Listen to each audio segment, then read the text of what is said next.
बिस्मिल्लाहिर्रहमानिर्रहीम। Dear students, अस्सलाम वालेकुम। मैं हूं गुलफाम यासीन और हमारी यूट्यूब चैनल का नाम है गुलफाम एकेडमी। डियर स्टूडेंट्स, आज का हमारा सी लैंग्वेज का लेक्चर नंबर 2 है और इस लेक्चर के अंदर हम डिस्कस करेंगे हेडर फाइल्स और साथ में मेन फंक्शन को। तो डियर व्यूअर्स, आप जब भी सी प्रोग्राम बनाते हैं तो हर प्रोग्राम के अंदर हम हेडर फाइल्स को ज़रूर यूज़ करते हैं। विदाउट हेडर फाइल हम कोई भी प्रोग्राम नहीं बनाते। हमारा सिंपल से सिंपल प्रोग्राम में भी हम कोई ना कोई हेडर फाइल यूज़ करते हैं। तो इन हेडर फाइल का क्या पर्पज़ है वो डिस्कस करना हम शुरू करते हैं। तो हम रीड करते हैं, header files contains the declarations और इंफॉर्मेशंस और स्टैंडर्ड लाइब्रेरी फंक्शंस। यहाँ पे लिखा है कि हेडर फाइल्स जो हैं उनके अंदर हमारे जो स्टैंडर्ड लाइब्रेरी फंक्शंस हैं उनकी इंफॉर्मेशंस या डिक्लेरेशंस मौजूद होती है। इस लाइन को अंडरस्टैंड करने के लिए व्यूअर्स हमें कुछ एक्स्ट्रा एक्सप्लेनेशन रिक्वायर्ड है।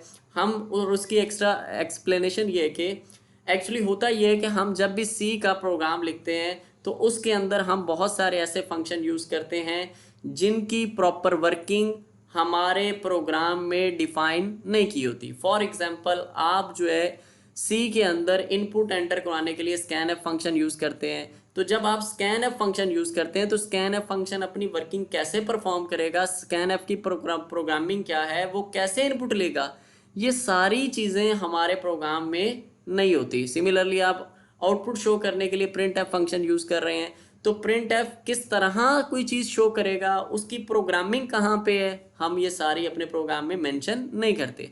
हम जस्ट क्या करते हैं, हम उन फंक्शन का नेम लिख देते हैं, मीन स्कैन एफ या प्रिंट एफ।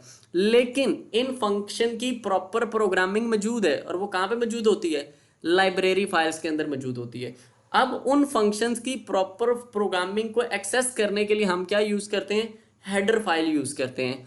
हेडर फाइल क्यों यूज़ करते हैं, एक्चुअली रीज़न ये है कि हमारे पास वो जो लाइब्रेरी फाइल्स के अंदर इन फंक्शंस की जो डेफिनेशन मौजूद है, जो प्रॉपर प्रोग्रामिंग मौजूद है, उनको एक्सेस करने के लिए हम हेडर फाइल इसलिए यूज़ करते हैं क्योंकि हेडर फाइल में हमने जो फंक्शन एक्सेस करना है लाइब्रेरी फाइल से, उस फंक्शन की जो डेफिनेशन मौजूद है वो हेडर फाइल में होती है।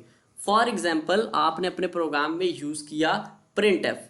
अब प्रिंट एफ की प्रोग्रामिंग मौजूद है लाइब्रेरी फाइल्स में। अब उसको एक्सेस करना है हमें, प्रिंट एफ का जो फंक्शनिंग है, जो डेफिनेशन है, हमें एक्सेस करना है लाइब्रेरी फाइल से। लेकिन जिस चीज़ को हमने एक्सेस करना है उसकी कोई ना कोई इंफॉर्मेशन तो है। उस फंक्शन का नाम क्या है, उस फंक्शन की रिटर्न टाइप क्या है, उस फंक्शन के पैरामीटर्स क्या है, ये उसकी इंफॉर्मेशन है। तो जब तक उस फंक्शन की आपके पास इंफॉर्मेशन नहीं होगी उस फंक्शन को एक्सेस नहीं किया जा सकता। तो अब उस फंक्शन की इंफॉर्मेशन कहाँ पे मौजूद होती है, हेडर फाइल्स में मौजूद होती है। तो मीन हम हेडर फाइल को इसलिए यूज़ करते हैं कि चूंकि जो भी फंक्शन है उनकी हर एक की कोई ना कोई हेडर फाइल है। तो अब हम उसकी हेडर फाइल को प्रोग्राम में इसलिए ऐड करते हैं ताकि हमारे पास उन फंक्शन की इंफॉर्मेशन अवेलेबल हो जाए। और जब इंफॉर्मेशन आ जाएगी तो देन उन फंक्शन उस इंफॉर्मेशन को यूज़ करते हुए हमारे प्रोग्राम में कॉल होने वाले फंक्शंस की जो रेलेवेंट प्रोग्रामिंग है, जो कि लाइब्रेरी फाइल्स में मौजूद है, उनको प्रोग्राम में एक्सेस किया जा सके। तो ये पर्पज़ होता है हेडर फाइल का। मैं अगेन इस लाइन को रिपीट कर देता हूँ, header files contains the declarations और informations of standard library function. यानी कि जो हम अपने प्रोग्राम्स के अंदर डिफरेंट फंक्शन यूज़ कर रहे हैं, उन फंक्शंस की जो प्रोग्रामिंग है, जो डेफिनेशन है, वो मौजूद है चूँकि लाइब्रेरी फाइल्स में। और उस प्रोग्रामिंग को, उस डेफिनेशन को एक्सेस करने के लिए हमें एक स्पेसिफिक इंफॉर्मेशन चाहिए। और वो इंफॉर्मेशन क्या होती है, मीन कि जिस फंक्शन को हमने लाइब्रेरी फाइल से एक्सेस करना है उसका नेम क्या है, उसकी रिटर्न टाइप क्या है, उसके पैरामीटर क्या है, वो कहाँ पे है, हेडर फाइल में। और चूंकि जब तक वो इन्फॉर्मेशन नहीं होगी आप उस स्पेसिफिक फंक्शन को लाइब्रेरी फाइल से एक्सेस नहीं कर सकते। तो हमें वो इन्फॉर्मेशन चाहिए, रिक्वायर होने चूँकि ज़रूरी होती है, तो उसको एक्सेस करने के लिए हम हेडर फाइल यूज़ करते हैं। जब हेडर फाइल यूज़ करते हैं तो हेडर फाइल, चूँकि आपको पता है कि हेडर फाइल हम यूज़ करते हैं इंक्लूड प्री प्रोसेसर डायरेक्टिव के साथ। और आपको पता है कि header file include preprocessor directive जो है उसे कौन प्रोसेस करेगा, प्री प्रोसेसर प्रोसेस करेगा। और प्री प्रोसेसर जो है अपनी वर्किंग परफॉर्म करता है before the compilation of program, यानी कि प्रोग्राम को कंपाइल होने से पहले। तो मीन अगर आपने हेडर फाइल कोई भी ऐड की, फॉर एग्जांपल आपने प्रिंट एफ और स्कैन एफ फंक्शन की डेफिनेशन के लिए हेडर फाइल ऐड की stdio, तो अब उसकी जो इन्फॉर्मेशन, चूंकि उसके अंदर इन्फॉर्मेशन मौजूद है उस फंक्शन की, जिस फंक्शन को हमने लाइब्रेरी फाइल से एक्सेस करना है, तो अब प्री प्रोसेसर उसकी इंफॉर्मेशन को हमारे सी के सोर्स प्रोग्राम में ऐड कर देगा, और जब हमारा फिर प्रोग्राम कंपाइल हो जाएगा तो अब चूंकि उसकी उस जिस फंक्शन की हमें प्रोग्रामिंग चाहिए उसकी इंफॉर्मेशन तो हमारे प्रोग्राम में आ चुकी है, प्री प्रोसेसर ने इंक्लूड कर दी है, चूंकि हमने हेडर फाइल और उससे रेलिवेंट हेडर फाइल मेंशन कर दी थी। तो फिर उस हमारा कंपाइलर जो है अब उस इंफॉर्मेशन को यूज करते हुए लिंकर की मदद से क्या करेगा, वो रिक्वायर्ड फंक्शन को लाइब्रेरी फाइल से हमारे प्रोग्राम के साथ अटैच कर देगा, ताकि हमारे वो फंक्शन जो कि हमने अपने प्रोग्राम में यूज किए हैं जिनकी डेफिनेशन नहीं, वो अपनी प्रॉपर वर्किंग परफॉर्म कर सकें। तो नेक्स्ट चलते हैं, these functions are called in the body of program to perform different task. ये जो फंक्शंस हैं जो कि मतलब जो है जिनकी डेफिनेशन मौजूद है लाइब्रेरी फाइल्स में, ये फंक्शन कहाँ पे कॉल किए जाते हैं, ये कॉल किए जाते हैं बॉडी ऑफ प्रोग्राम में, और बॉडी ऑफ प्रोग्राम स्टार्ट होती है मेन फंक्शन के बाद। तो यानी कि मेन फंक्शन के अंदर हम इन फंक्शन को कॉल करते हैं। कॉल करने का मतलब है यूज करना, जिनकी डेफिनेशंस कहाँ पे मौजूद है, लाइब्रेरी फाइल्स में। Different header files has different purpose, different header file का डिफरेंट पर्पस है। मीन stdio हेडर फाइल के अंदर किसकी डेफिनेशन मौजूद है, इसके ज़रिए हम किसकी डेफिनेशन को एक्सेस कर रहे हैं, हम प्रिंट एफ और स्कैन एफ की डेफिनेशन को एक्सेस करते हैं लाइब्रेरी फाइल से। सिमिलरली जो हमारे पास कौन आया हुआ है, console input output header file है, इसके ज़रिए हम लाइब्रेरी फाइल से गेट सी एच और क्लियर स्क्रीन फंक्शन की डेफिनेशन को एक्सेस कर रहे हैं, ठीक है। और आगे हम चलते हैं, the header file must be included in the program before calling any of its function in the program. तो हमें अपने प्रोग्राम में कोई भी ऐसा फंक्शन कॉल करने से पहले जिसकी हमें डेफिनेशन चाहिए हो लाइब्रेरी फाइल से, तो उसको कॉल करने से पहले, मीन उसे यूज़ करने से पहले हमें उस फंक्शन के जो रिलेटेड हेडर फाइल है वो अपने प्रोग्राम में ऐड कर लें। मीन अगर आपने लाइब्रेरी फाइल से प्रिंट एफ और स्कैन एफ फंक्शन की प्रोग्राम वर्किंग डेफिनेशन को कॉल कर एक्सेस करना है, तो आपको उससे पहले उन फंक्शन को यूज़ करने से पहले अपने प्रोग्राम में stdio हेडर फाइल ऐड करनी होगी। The extension of header file is .h, और जो हेडर फाइल्स होती हैं इनकी जो एक्सटेंशन है वो .h होती है। The include preprocessor directive is use to include is use to add header file in a program. तो हमारे पास दो तरह की प्री प्रोसेसर डायरेक्टिव्स थी, इंक्लूड वाली भी और डिफाइन वाली भी। तो इंक्लूड प्री प्रोसेसर डायरेक्टिव के जरिए हम अपने प्रोग्राम में हेडर फाइल को ऐड करते हैं। डिफाइन प्री प्रोसेसर डायरेक्टिव का पर्पस होता है प्रोग्राम में कोई कांस्टेंट जो है उन्हें डिक्लेयर कराना। तो कांस्टेंट को यूज़ करने के लिए हम define pre processor directive use करते हैं। तो यहाँ पे हम सिंटैक्स देखते हैं, तो जब भी चूंकि हमने जो हेडर फाइल है ऐड करवाने के लिए हम include preprocessor directive use करते हैं, तो जब भी हमें प्री प्रोसेसर डायरेक्टिव यूज़ करनी तो सबसे पहले हमें हैश का सिंबल लगाना है। तो लिहाजा आप देख सकते हैं सिंटैक्स में हमने सबसे पहले हैश का लगाया, और इंक्लूड के जरिए करना है तो हमने इंक्लूड लिखेंगे, और इंक्लूड लिखने के बाद ये हमें एंगल ब्रैकेट लगानी होगी। स्टार्टिंग एंगल ब्रैकेट भी यूज़ करनी है और एंडिंग एंगल ब्रैकेट भी।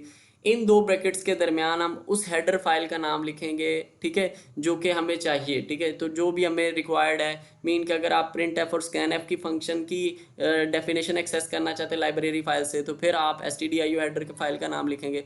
तो जो भी आपको हेडर फाइल जो है रिक्वायर्ड है उसका नाम लिखेंगे और लास्ट में .h आ जाएगा। इसका दूसरा मेथड ये कि आप इस तरह भी लिख सकते हैं, hash include double inverted comma में भी आप हेडर फाइल का नेम और .h लिख सकते हैं। तो ये एग्जांपल के तौर पे हमने हैश इंक्लूड मैथ .h, यानी कि हमने मैथ के कुछ फंक्शंस को लाइब्रेरी फाइल्स में से एक्सेस करने के लिए, तो उनकी डेफिनेशन को एक्सेस करने के लिए हेडर फाइल यूज़ की मैथ.h। तो यानी कि यहाँ पे अब क्या है, इस मैथ वाली हेडर फाइल के अंदर वो फंक्शंस जो कि जिनकी डेफिनेशन को हमने एक्सेस करना लाइब्रेरी फाइल से, उन फंक्शंस की जो इन्फॉर्मेशन है वो कहाँ पे मौजूद है, मैथ वाली हेडर फाइल में।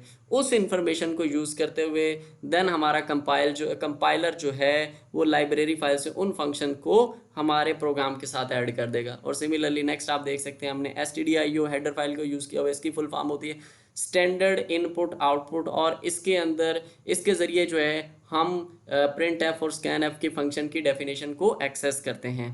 व्यूअर्स अब हम नेक्स्ट चलते हैं मेन फंक्शन की तरफ। मेन फंक्शन भी जो है हमारे हर प्रोग्राम सी लैंग्वेज के प्रोग्राम का पार्ट है। जिस तरह कि अभी सबसे पहले हमारा जो प्रोग्राम होता है उसके अंदर सबसे पहले प्री प्रोसेसर डायरेक्टिव्स लिखी जाती हैं, बाद में मेन फंक्शन आता है, और मेन फंक्शन के बाद हम जो है प्रोग्राम की बॉडी लिखते हैं। उसे बॉडी ऑफ प्रोग्राम भी बोला जाता है, बॉडी ऑफ मेन फंक्शन भी बोला जाता है। तो कोई भी सी लैंग्वेज का ऐसा प्रोग्राम नहीं होता जिसमें हम मेन फंक्शन नहीं लिखते। मेन फंक्शन लिखना ज़रूरी है, अगर आप मेन फंक्शन नहीं लिखेंगे तो आपका प्रोग्राम रन नहीं होगा। तो स्टार्ट करते हैं हम इसे। It is the place from where the execution of program start. तो ये वो एक्चुअली पॉइंट है चूँकि जहाँ से हमारे प्रोग्राम की एग्जीक्यूशन स्टार्ट होती है। चूँकि उससे पहले हम लिखते हैं प्री प्रोसेसर डायरेक्टिव्स, इनको तो प्रोसेस कर चुका होता है preprocessor before the compilation of program, जो प्रोग्राम की कंपाइलेशन से पहले ही।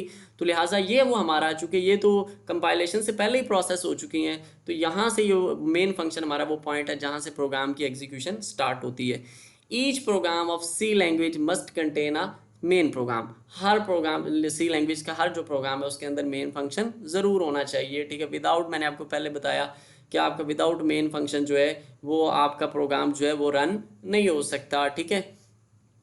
आगे देखते हैं, मतलब जो है रन नहीं हो सकता। After main function the body of a program starts. Main function के बाद प्रोग्राम की बॉडी स्टार्ट होती है, और प्रोग्राम की बॉडी जो है वो स्टार्ट करने के लिए हम ये करली ब्रैकेट्स यूज़ करते हैं, और इन करली ब्रैकेट्स को आप डीलिमिटर्स भी बोलते हैं। दो करली ब्रैकेट आप यूज़ करते हैं, एक आप ओपनिंग करली ब्रैकेट यूज़ करते हैं और एक आप क्लोजिंग करली ब्रैकेट यूज़ करते हैं, और यहाँ पे आप शो करते हैं कि मेन फंक्शन की बॉडी एंड हो गई है। The main function has a return type wide. Main function की जो हम रिटर्न टाइप है, ये मतलब इसका सिंटैक्स आपको नज़र आ रहा है, ये जो है ये फंक्शन का नेम है। मेन फंक्शन का नेम जो है वो मेन है, और इस फंक्शन के नेम से पहले जो हम लिखते हैं ये जो कीवर्ड वाइड लिखा हुआ है, ये उसकी एक्चुअली रिटर्न टाइप होती है। रिटर्न टाइप का मतलब होता है ये फंक्शन हमें क्या रिटर्न कर रहा है। तो वाइड हमने यहाँ पे यूज़ किया, तो वाइड मीन नथिंग, ये मतलब कि ये फंक्शन हमें कुछ भी रिटर्न नहीं कर रहा, ठीक है। अच्छा, ज़रूरी नहीं है कि मेन फंक्शन की जो रिटर्न टाइप है वाइड ही रखी जाए। सम टाइम क्या होता है कि हम अपने प्रोग्राम के लास्ट में रिटर्न ज़ीरो, मतलब अगर रिटर्न ज़ीरो जो लिखा जाए तो फिर उस केस में इसकी जो रिटर्न टाइप है वो इंट भी हो सकती है। लेकिन मोस्टली हम अपने प्रोग्राम्स में जो रिटर्न ज़ीरो नहीं लिखते, तो लिहाजा हमारे प्रोग्राम की जो रिटर्न टाइप है वो वाइड ही होती है। तो ये सबसे जो पहले इसे कहते हैं फंक्शन की रिटर्न टाइप कहते हैं, और ये मेन रिटर्न टाइप का मतलब है ये फंक्शन क्या रिटर्न करेगा, और ये मेन फंक्शन का नेम। और उसके बाद ये है उसके पैरामीटर्स, आर्गुमेंट्स। तो इसको आप ब्लैंक भी छोड़ सकते हैं, मीन इन ब्रैकेट्स को आप खाली भी छोड़ सकते हैं, ना भी कुछ लिखे तब भी कोई मसला नहीं, क्योंकि ये फंक्शन जो है इसको हम कोई आर्गुमेंट्स भी नहीं दे रहे होते, कोई पैरामीटर्स भी नहीं दे रहे होते। तो आप वाइड लिखते हैं तब भी ठीक है, ना लिखें तो तब भी ठीक है, चूँकि आप इसे खाली भी छोड़ देंगे तो इसका भी यही मतलब होगा कि इसके लिए कोई पैरामीटर नहीं है। Keyword wide is used in parenthesis is optional, यानी कि वो वही बात जो कि हम पैरेंथेसिस में कीवर्ड वाइड लिखा हुआ है जो कि यहाँ पे आर्गुमेंट्स को शो कर रहा है, तो वो कह रहा है ऑप्शनल है। Any number of statements can be written in body of main function. Main function की बॉडी में आप जितनी मर्जी स्टेटमेंट्स लिख सकते हैं, कोई रिस्ट्रिक्शन नहीं कि 10-15, जितनी भी स्टेटमेंट्स होंगी वो सारी की सारी स्टेटमेंट्स हम प्रोग्राम के मेन फंक्शन में ही लिखते हैं। और प्रोग्राम का मेन फंक्शन ये हम वाइड लिखेंगे, फिर मेन, और फिर ये उसके ब्रैकेट, और फिर करली ब्रैकेट्स, और इसके दरमियान अपना सारा का सारा प्रोग्राम लिखेंगे। जो भी हमने प्रॉपर वर्किंग करवानी है वो सारी की सारी यहीं पे ही लिखी जाएगी। तो डियर व्यूअर्स, ये तो हमारा आज का second lecture of C language. अगर इसके अंदर हमने डिस्कस किया मेन फंक्शन, और इसके अलावा हमने डिस्कस किया हेडर फाइल्स।